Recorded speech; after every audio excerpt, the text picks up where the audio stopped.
गुरु नानक जी पैदल ही गांव-गांव जाकर लोगों को उपदेश दे रहे थे। नानक बहुत ही दयालु और साहसी व्यक्ति थे। तो वे एक गांव में मेहमान थे। वे उस इलाके के सबसे अमीर व्यक्ति चंदन सेठ के घर पर रुके थे। चंदन सेठ बहुत अमीर आदमी था।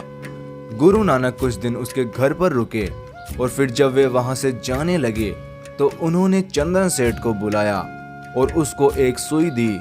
गुरुजी बोले, चंदन सेठ, मैं यह सुई तुम्हें दे रहा हूँ, तुम इसे संभाल कर रखना और जब कभी भी मैं वापस आऊं तो मुझे यह वापस लौटा देना।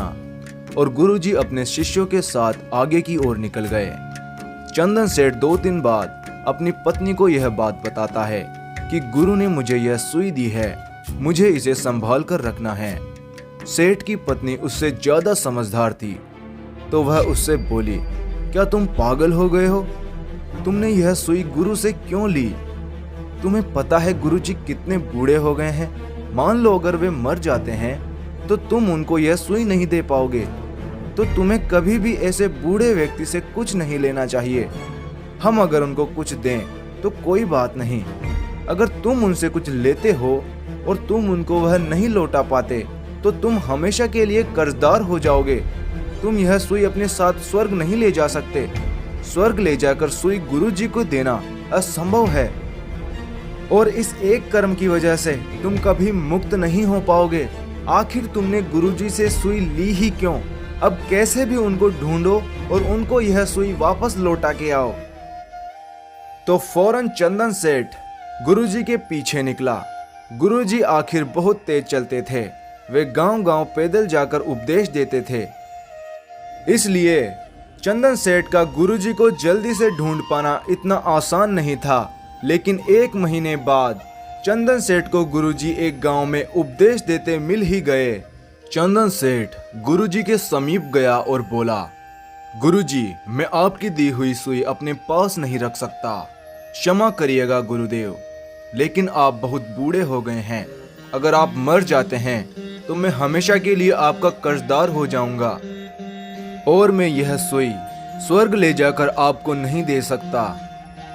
गुरुजी हंसते हुए बोले, तो चंदन सेठ, तुम जानते हो तुम यह सुई स्वर्ग नहीं ले जा सकते। सेठ बोला, हाँ गुरुजी। गुरु नानक जी दोबारा पूछते हैं, सच में तुम यह जानते हो?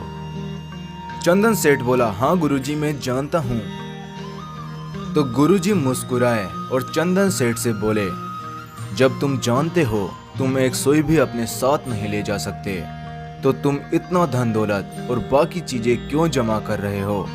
यकीन मानो तुम उनमें से कुछ भी अपने साथ नहीं ले जा सकते।